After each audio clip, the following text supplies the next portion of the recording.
पखावज की भी अपनी एक अलग पहचान है। बनारस की पखावज की, ख्याल की भी है।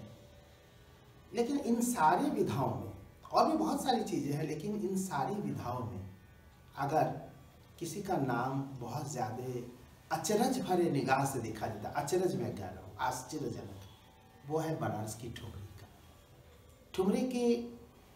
ठुमरी का जिक्र आते ही संगीत प्रेमियों की जैसे बाँछें ही खिल जाती है। मैं सभी भारत के अन्य शहरों में भी कार्यक्रम प्रस्तुत करने गया, और जब भी मैंने कहा कि अब बनारसी ठुमरी, तो लोग बिल्कुल व्याकुल हो जाते, बेचैन हो जाते कि आहा क्या बात है। ये जो बनारस की ठुमरी का ये जो असर है, जिसको हम ये कह सकते हैं कि पूर्व अंग की ठुमरी गायकी का ये एक गढ़ है, इसलिए है क्योंकि इसने एक ऐसी शैली का, एक ऐसी विधा को आगे बढ़ाया है और इस ऊंचाई तक पहुंचाया है, इस ये जो उत्कर्ष तक उसको ले गए हैं, उत्कर्ष पर, चरमोत्कर्ष पर, पराकाष्ठा पर कह लीजिए, ले गए हैं। ये इसका कोई और निदर्शन या उदाहरण कहीं पर मौजूद नहीं है। और लेकिन कुछ दुर्भाग्य भी इसके साथ जुड़ गया है। दुर्भाग्य, मैंने जब से होश संभाला तब तो मैंने बहुत कुछ देखा। उस समय ठुमरी सम्राट पंडित महादेव प्रसाद मिश्र की एक एक पुकार बनारस की गलियों में गूंजती थी। उस समय कार्यक्रम में जो आज जिन्हें कार्यक्रम कहा जाता है, मंच और वो लाइमलाइट्स और ये सब, वो बनारस की चीज़ नहीं है, वो बनारस की चीज़ नहीं है। बनारस को उससे वास्ता नहीं रहा है। बनारस का वास्ता संगीत का उसके मंदिरों से रहा है। छोटे छोटे जितने भी मंदिर हैं, सभी में कभी न कभी एक बार, कम से कम एक रात, पूरी रात लोग संगीत की दुनिया में, संगीत के सागर में गोते लगाते, डूबते उतराते रहते थे। वो नाम होता था कि इस मंदिर का ये श्रृंगार का दिन है, और श्रृंगार संगीत से ही होता था ये। और जब भी कोई श्रृंगार का कार्यक्रम होता था, उसमें राग संगीत होता था, और राग संगीत में मुझे याद है कि मैं इसी तरह से साल भर में कोई 30-35, कम से कम 30-35 कार्यक्रमों में मंदिरों में रात गुजारा हूँ। चाहे वो हमारे बगल में कामाक्षा देवी का मंदिर हो, चाहे बटुक भैरव जी का मंदिर हो, चाहे उधर आदि विश्वेश्वर जी का हो। बड़े मंदिरों की बात छोड़ दीजिए, वो तो संकट मोचन जी और दुर्गा जी में है ही। इसके अतिरिक्त भी पता नहीं कितने मंदिर, कितने स्थान। फिर दुर्गा पूजा, गणेश उत्सव, तो कोई ना कोई एक बस बहाना चाहिए संगीत का, और यही बहाने हमारे संगीत के, हमारे समझिए कि काशी के रग रग में, शिराओं में ये संगीत इसी तरह बहता रहता था। तो मैंने जब से होश संभाला तो पंडित महादेव प्रसाद मिश्र की एक एक पुकार कान में ऐसे चले जाते थे, लगता है कान के रास्ते से सीधे हृदय में जाके उतरता था। बागेश्वरी देवी की गूंज, जब आवाज़ लगता था, आवाज़ लगती थी बीच रात में, रात खत्म होने के बाद लगता था सब कुछ थम गया है और कहीं कोई भी कुछ भी नहीं है। अपने अस्तित्व को विलीन करते हुए ये जो एहसास था, ये कहीं और पता नहीं हो भी पाएगा कि नहीं, या आज भी इसका हो भी पाएगा कि नहीं। लेकिन कुछ ऐसी परिस्थितियां आती गई, कुछ ऐसी परिस्थितियों में बदलाव आता गया, सामाजिक, आर्थिक, कई तरह के ढांचों में, सांस्कृतिक ढांचों में इतना परिवर्तन आ गया कि बनारस की ठुमरी जग जाहिर होते हुए भी कहीं ना कहीं से विलीन होती गई। आप कहेंगे कि शायद मैं गलत आरोप लगा रहा हूँ, लेकिन मैं आपको उदाहरण के साथ कह रहा हूँ। और एक ऐसा उदाहरण जो मुझे वास्तव में मुझे अंदर तक झकझोर के रख दिया, वो था दिल्ली में। चूंकि ये कला प्रकाश से जुड़ा हुआ वाकया है, इसीलिए मैं कला प्रकाश के साथ इसको शेयर भी कर रहा हूँ। कला प्रकाश से साथ जुड़ा हुआ इसलिए मैं कह रहा हूँ कि एक दिल्ली की संस्था है VSK बैठक, उन्होंने पूर्वबंग की ठुमरी गायकी को उठाने के लिए और उभारने के लिए, उसको पूरे भारत में से खोज के उसका निचोड़ निकालने के लिए, उसको स्थापित करने के लिए एक ऐसी मुहिम छेड़ी जिसका कोई दूसरा उदाहरण नहीं है।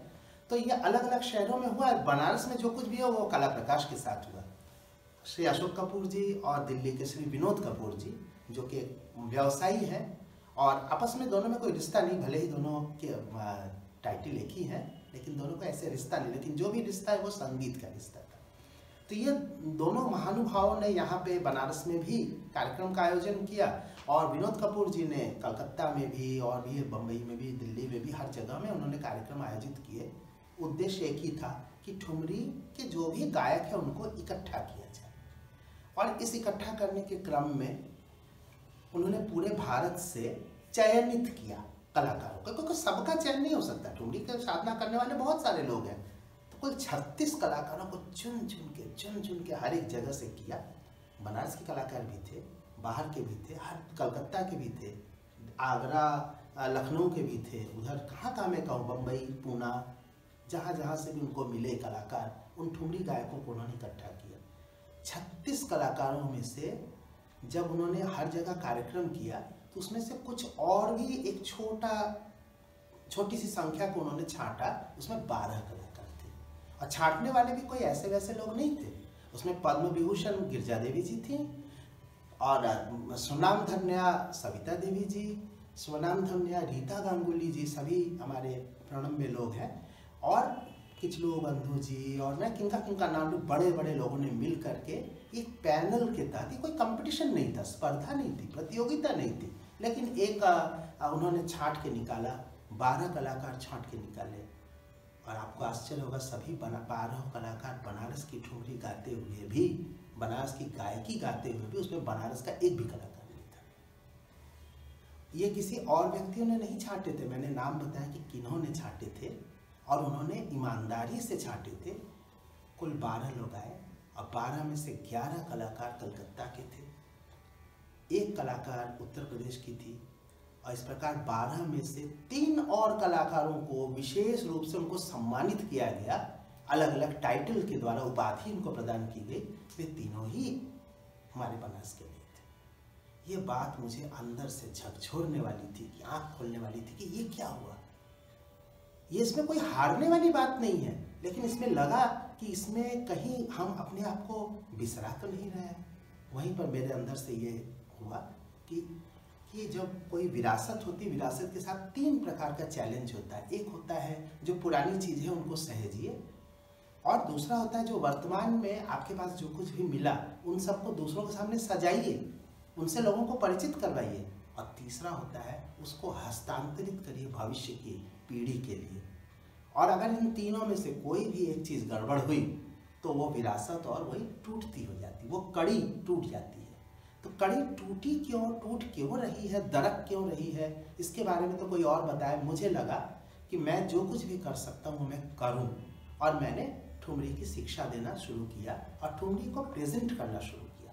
कहीं भी मैं जाता, मैं आग्रहपूर्वक ठुमरी सुनाता, और आपको बता रहा हूँ, चाहे दिल्ली का कमानी ऑडिटोरियम हो, चाहे इंदौर की बड़ी सभाएं हो ठुमरी की, चाहे कलकत्ता की हो, ठुमरी गायन का इतना सशक्त प्रभाव होता है। आप किशोर जी भी मेरे साथ कई जगह मौजूद रहे, उन्होंने स्वयं देखा है, और आप याद होगा। और इस तरह से लोग इस तरह से जुड़ जाते थे हमारे साथ, लगता था कि अब ये उठ करके हमारे साथ नृत्य तो नहीं करने लगेंगे, और या तो उठ के उन्होंने ताली बजा के स्टैंडिंग ओवेशन दिया, हमारी ठुमरी को प्यार दिया, मोहब्बत दी। लेकिन मैंने उसमें कोई भी समझौता नहीं किया, वही ठुमरी सुनाई जो मैंने सीखी है, जो मैंने सुनी है, और जो बनारस की वास्तविक ठुमरी है, जिसमें बनारस की खुशबू है।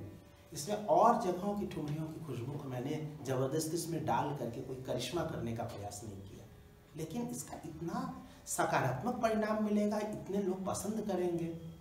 तो मुझे लगता है कि इंटैक्ट ये जो प्रयास कर रही है, इसमें ये भी प्रयास जुड़ा हुआ है और जुड़ेगा भी आगे। बनारस की ठुमरी को वो जगह मिला हुआ है, परिचय मिला हुआ है, लेकिन और जो गौरवपूर्ण स्थान बनारस को मिलना चाहिए वो मिलेगा, क्योंकि मैंने और भी लोगों ने, सब लोगों ने प्रयास शुरू किया है। इसके फल आएंगे जरूर। हम लोगों ने अपने अगली पीढ़ी को खूब सिखाना शुरू किया है, और उनके सामने ये ठुमरी को प्रेजेंट करना शुरू किया है, उनसे परिचित कराना शुरू किया है कि देखो ये है ठुमरी। मेरा इस समय भी शिल्पायन की ओर से वर्कशॉप चल रहा है जो 4 दिवसीय है, और आज चौथा दिन है। इस कार्यक्रम के तुरंत बाद में उससे लोग अपने विद्यार्थियों से संवाद करूंगा। लगभग 200 विद्यार्थी उसमें जुड़े हुए होते हैं। आज चौथा दिन है, समापन दिन है। उसमें भी मैं ठुमरी दादरा को ही केंद्र में रखा है मैंने। ये वर्कशॉप ठुमरी दादरा पर केंद्रित है। तो इससे मैं युवा विद्यार्थियों को परिचित कराना चाहता हूँ, जिससे उनके अंदर ललक पैदा हो, सीखने के लिए एक जिज्ञासा पैदा हो और फिर वो करें। तो आज थोड़ा समयाभाव भी है और मैं समय की सीमा से बंधते हुए एक बनारस की एक छोटी सी चीज़ आपको मिश्र गारा में, डाक गारा, उसमें सुना रहा हूँ। आशा है आपको आनंद आएगा और बनारस की ठुमरी को सहेजने के लिए जो ये प्रयास हो रहा है इंटेक की ओर से, कला प्रकाश की ओर से और भी संस्थाओं की ओर से, हमारी ओर से, शिल्पायन की ओर से, इसमें आपका भरपूर सहयोग मिलता रहेगा।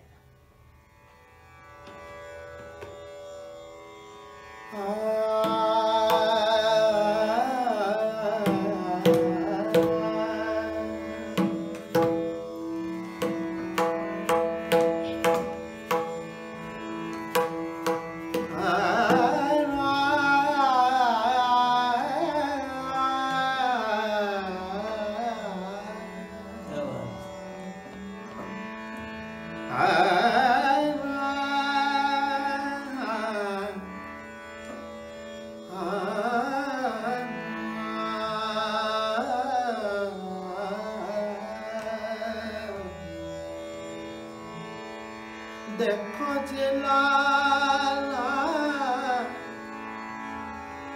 देखो देखो देखो देखो जिलाला लाला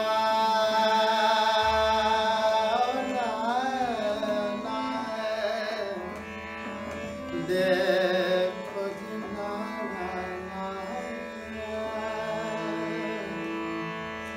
देखो जे लाला देखो जे लाला देखो जे लाला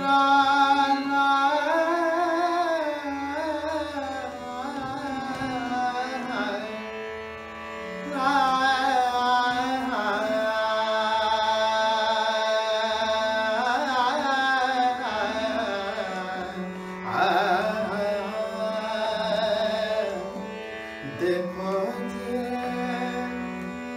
लाला लाला अपना अपना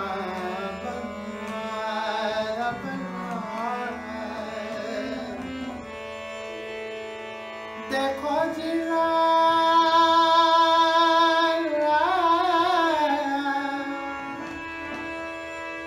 देखो जी लाला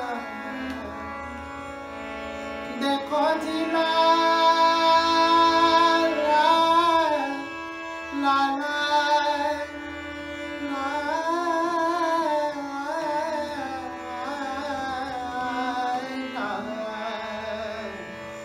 देखो जी लाला अपना सबोगे तोरे गाए देखो लाला अपना सबोगे तोरे गाए देखो लाला अपना सबोगे तोरे गाए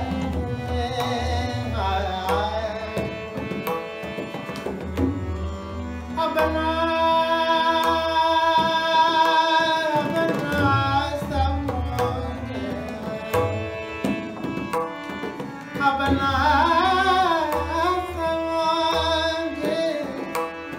अपना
दादरा कह लीजिए या ठुमरी कह लीजिए, जिसके बीच का है। समय के कारण मैंने इसका चयन किया, जिससे कि थोड़ा छोटी में मैं बनारस की ठुमरी का एक परिचय करा सकूँ।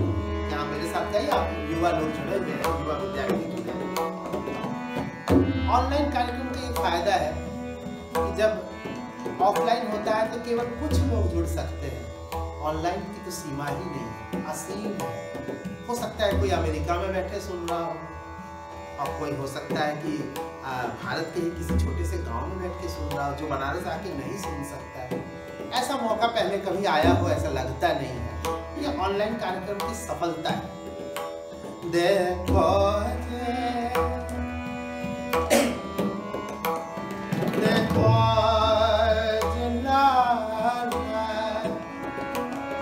देखो लाला अरे लाला देखो जे लाला देखो जे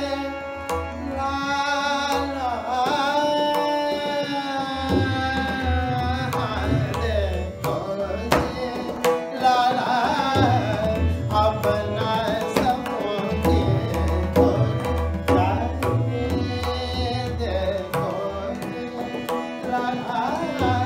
अपना समोगे तो अपना समोगे तो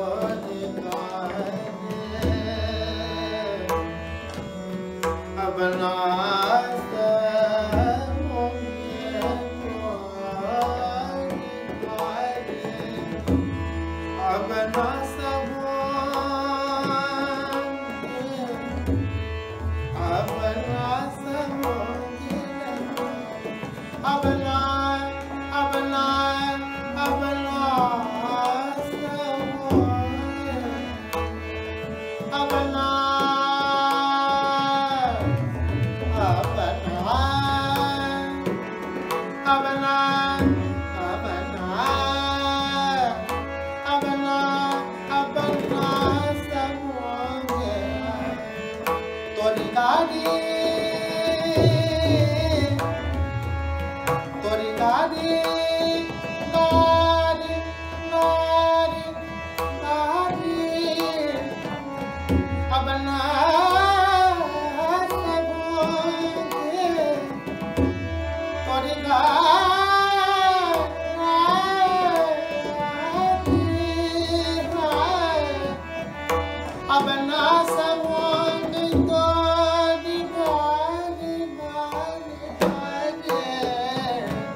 लाला अब ना सहोगे तोरे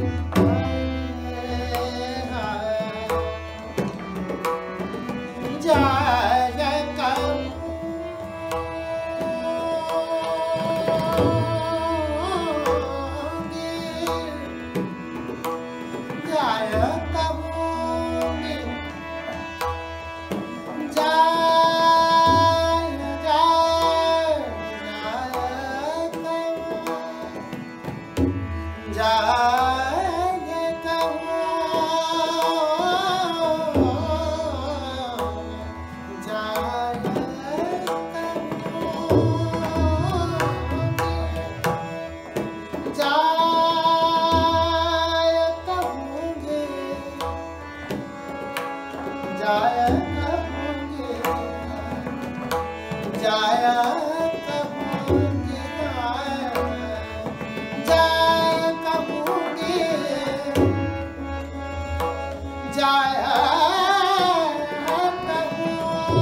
जो प्रयास इंटेक की ओर से हो रहा है काशी की संस्कृति को जानने के लिए, पहचानने के लिए और सहेजने के लिए, और कला प्रकाश जिस प्रकार से हमारे शहर में शास्त्रीय संगीत की एक समझ लीजिए कि धारा बह रखी थी इस पैंडेमिक काल के पहले, अब बीच में एक ठहराव सा आया हर फील्ड में आया, संगीत में भी आया। अब इसी को पुनः ऑनलाइन माध्यमों से जिस प्रकार से श्रोताओं को जोड़ के रखा गया है, उनके अंदर संगीत के प्यार को, स्नेह के दीपक को जला के रखा गया है, ये सराहनीय प्रयास जारी रहना चाहिए। और संगीत, काशी का संगीत, काशी की विरासत और यहाँ की थाती, ये और आगे जाए, खूब फले फूले, इसकी सुगंध पूरे विश्व में फैले, यही इन संस्थाओं की भी कामना है, ये मेरी भी कामना है। आप सबसे आज कपूर अंकल का शायद मैसेज आया भजन गाने के लिए। अच्छा, उनका अशोक कपूर अंकल। अच्छा, कोई भजन के लिए आया है मैसेज? अच्छा अच्छा, ठीक है। मैं समापन एक भजन से करता हूँ।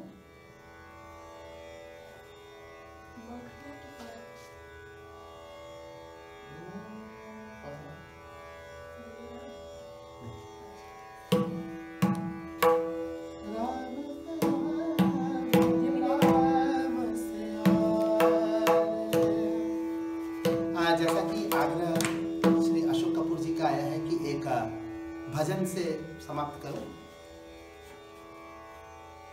ये भजन भी काशी के लिए एक विशिष्ट है, मेरे अचानक से ध्यान में आया।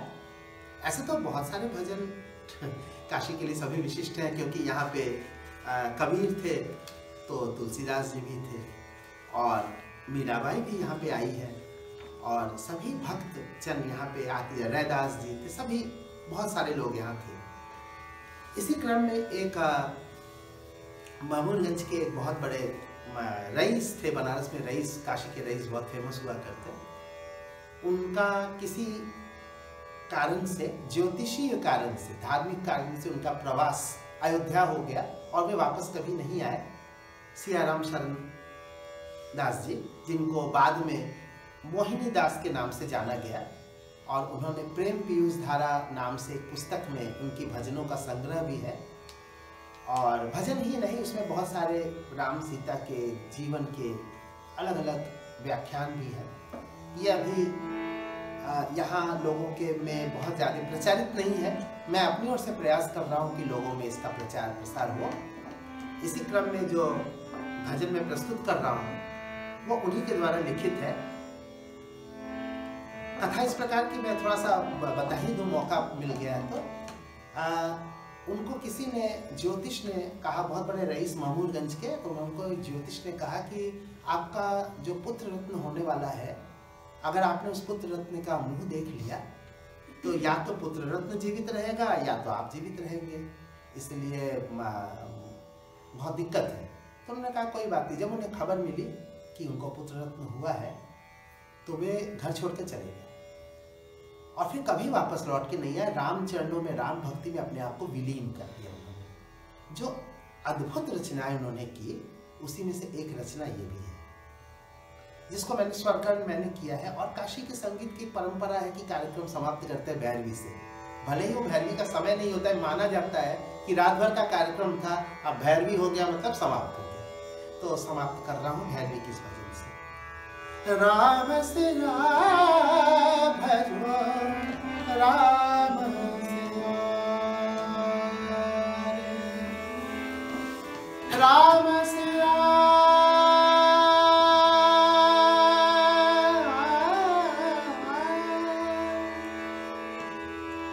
राम सिया भजो, राम सिया रे, राम सिया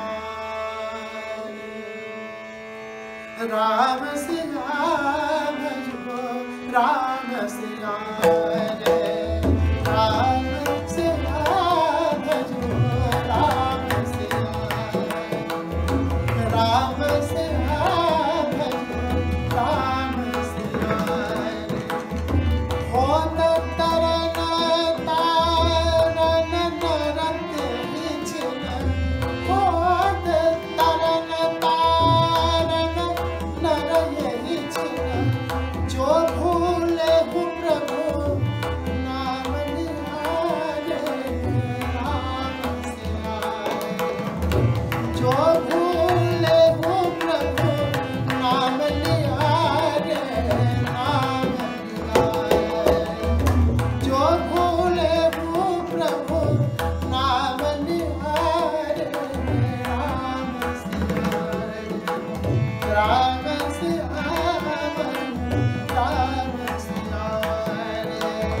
राम सियावर राम सियावर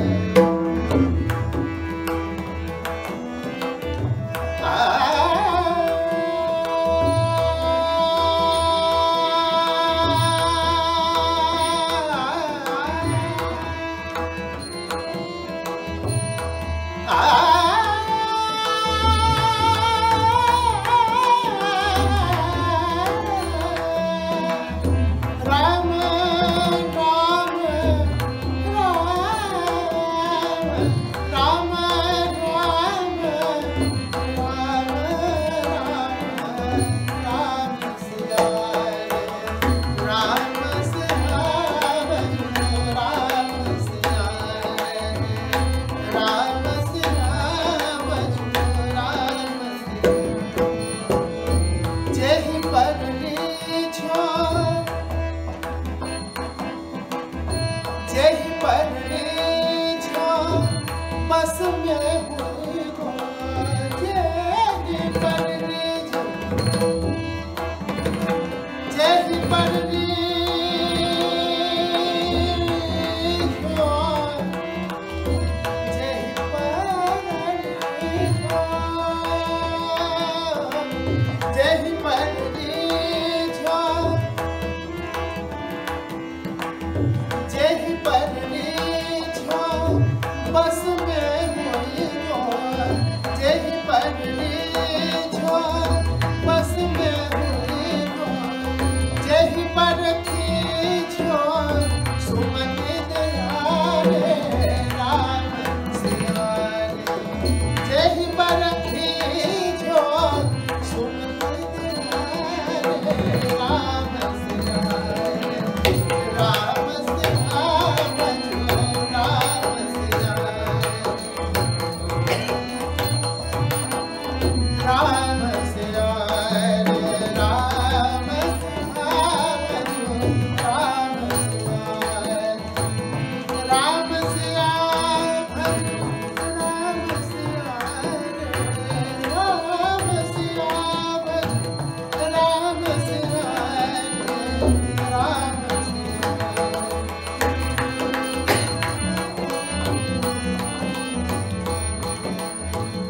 वो हरिदास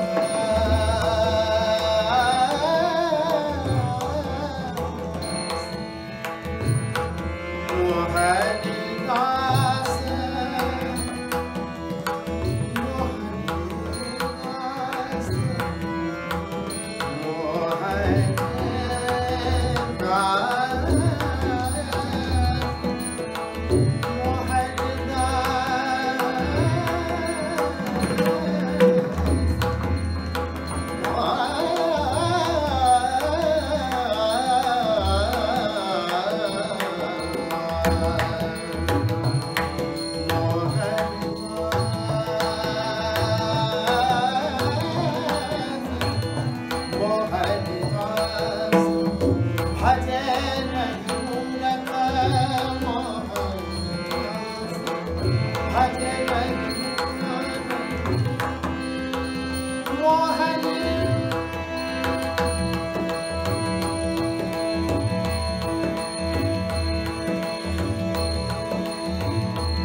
सिया भज राम सिया राम सिया भज राम सिया राम सिया भज राम सिया राम सिया